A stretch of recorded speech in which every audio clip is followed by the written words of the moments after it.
പ്രിയ സുഹൃത്തുക്കളെ, നമസ്കാരം എല്ലാവർക്കും. എൻ്റെ ജ്യേഷ്ഠൻ്റെ 74-ാമത്തെ വയസ്സ് 75-ലോട്ട് കിടക്കുന്ന ഒരു സന്ദർഭമാണ്. അതുകൊണ്ട് ഞങ്ങൾ സഹോദരങ്ങളെല്ലാം ഇവിടെ കൂടിയിട്ടുണ്ട്.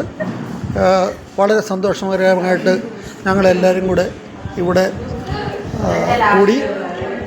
എന്താ ഞാൻ അടിപൊളിയായിരുന്നു. ഈ ഇലക്ഷൻ്റെ കാര്യങ്ങളൊക്കെ മറന്നു. എല്ലാവരും ഞങ്ങൾ വേണ്ട എല്ലാവരും ഉണ്ട്. എൻ്റെ ജ്യേഷ്ഠൻ ഇതാണ്, എൻ്റെ നേരബോധമുണ്ട്, എല്ലാവരും ഉണ്ട്. വളരെ സന്തോഷകരമായിട്ട് ഈ 74 75 കിടക്കുന്നു. എൻ്റെ 2 പെങ്ങന്മാരും വേണ്ട നിനക്ക് 75 ആകും എന്നൊക്കെ പറയുന്നു. അവർ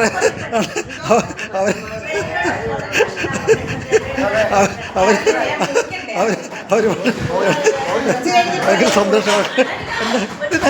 എല്ലാവരും ഉണ്ട്. വളരെ സന്തോഷത്താണ്. ചേട്ടത്തിയുണ്ട്, ഞങ്ങളുടെ അച്ചാമ്മയുണ്ട്, അപ്പം കൊച്ചമ്മയുണ്ട്, എല്ലാവരും ഉണ്ട്. ഇങ്ങനൊരു സന്തോഷകരമായിട്ടുള്ളൊരു സന്ദർഭത്തിൽ നടന്നു പോകുന്നു. ഓക്കെ മോനായി